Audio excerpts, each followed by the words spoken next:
Hello ladies and gentlemen, and welcome back to Fantasy Football, and welcome to my video.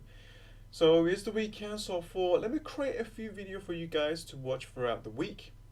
And as you all know, every week, every time we see a preseason match, every time we see or hear a gossip in the transfer window, we always adjust our teams around. So I thought let me go through my team and talk to you guys about which kind of players I changed around, why I picked these players, and if I got any plans for them.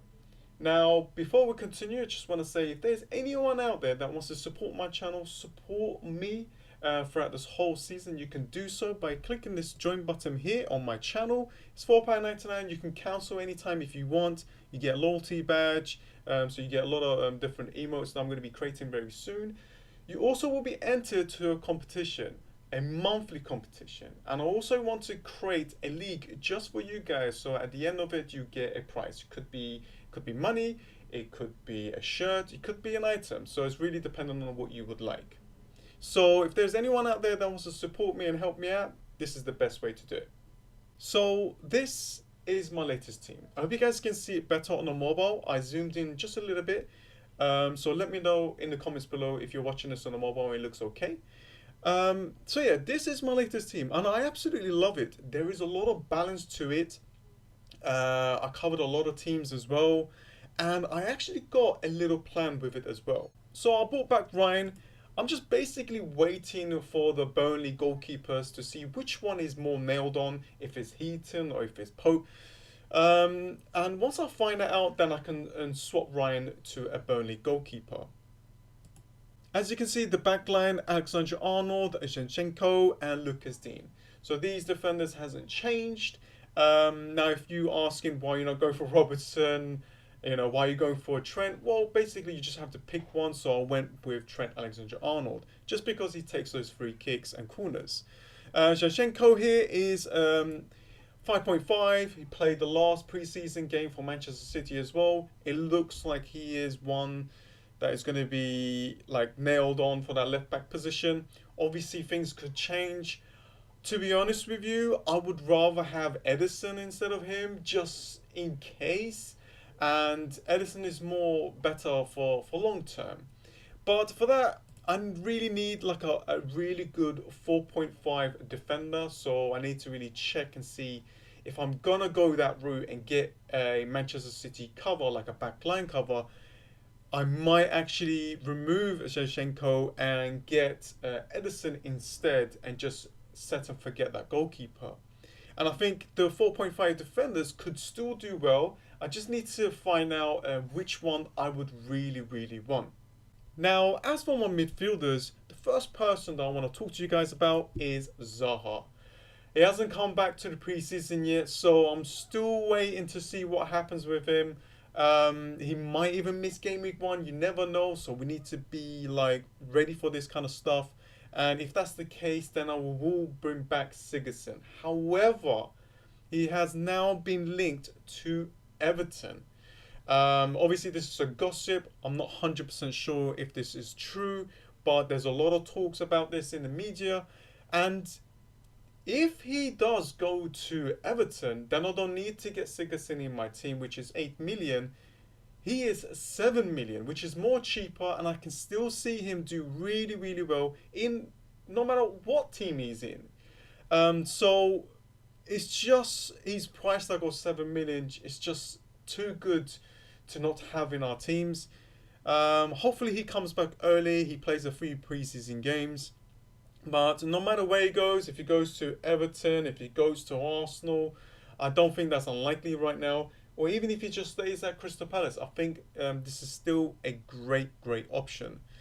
Obviously here, if he does stay with Crystal Palace, these two fixtures are decent enough. But that Crystal Palace defense is not really looking good right now. But yeah, like Crystal Palace has actually got a decent games here.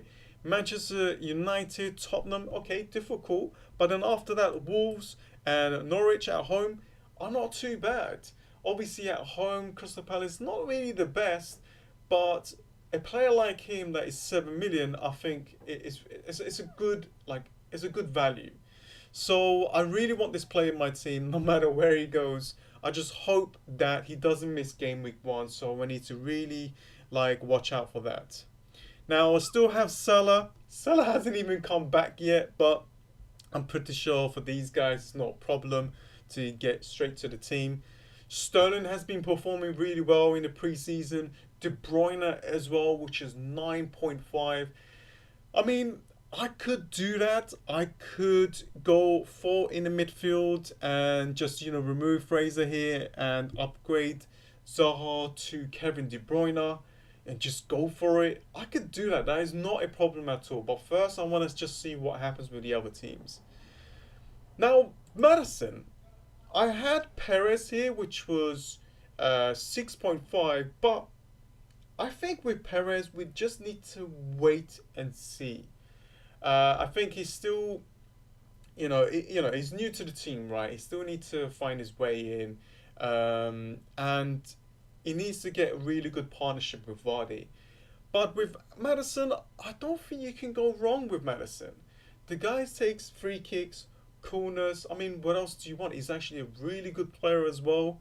I know there's a lot of people talking about Tillemans. Tillemans actually scored is in his latest preseason game.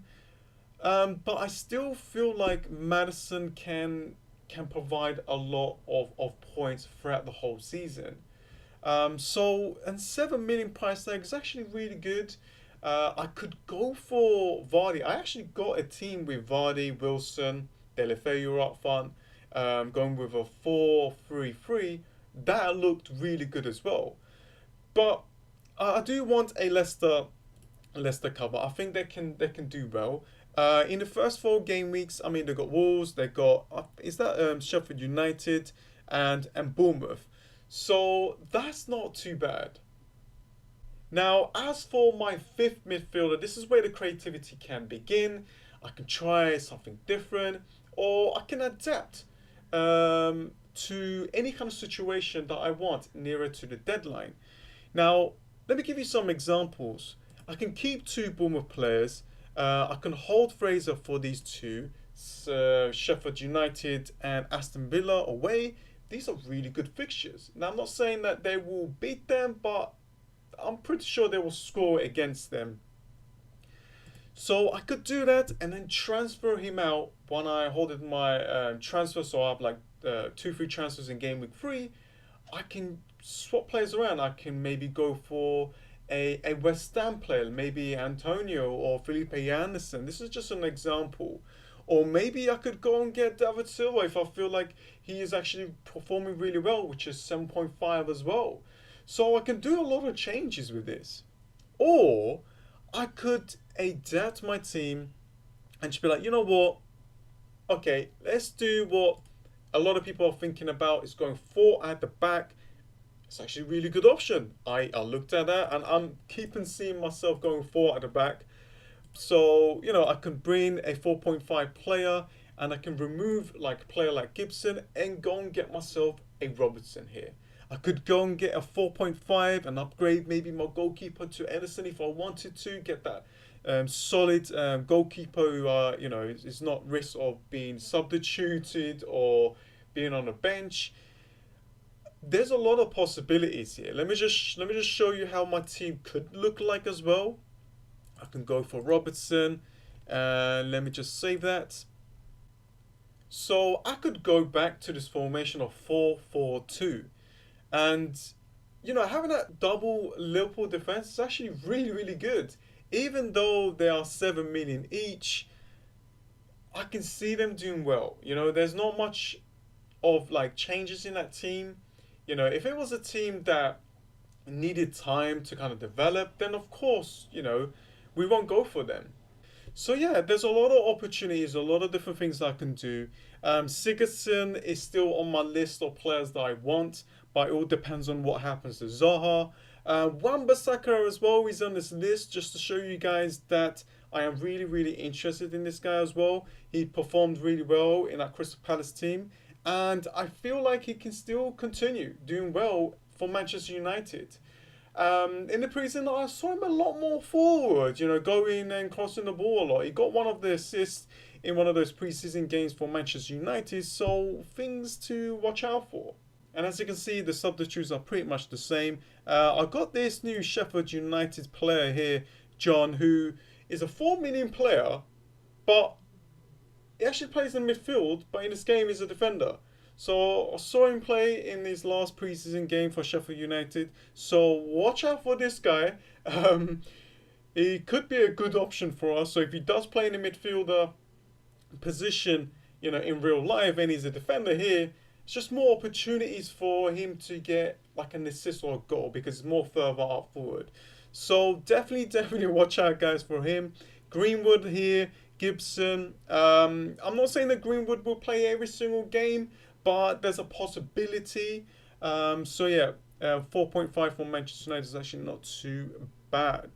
So yeah, that was my team. If you remove Sigurdsson here and put Fraser here, and then I have Lucas Dean instead of Wan-Bissaka. But I thought I'll show you what's been going on with my team, what my thoughts are, and this might give you some kind of ideas going forward. And of course, we've got like 2 weeks or something like that before the deadline, and I'm pretty sure I'll make a few more adjustments. But I'm really liking this team so far. Hopefully, like Zaha will move or stay in Crystal Palace so we can make some adjustments to that. Anyways, guys, thank you so much for joining. I hope you guys enjoyed it. If you did, come give this video a like, come subscribe if you're new, and I'll see you guys next time. See ya.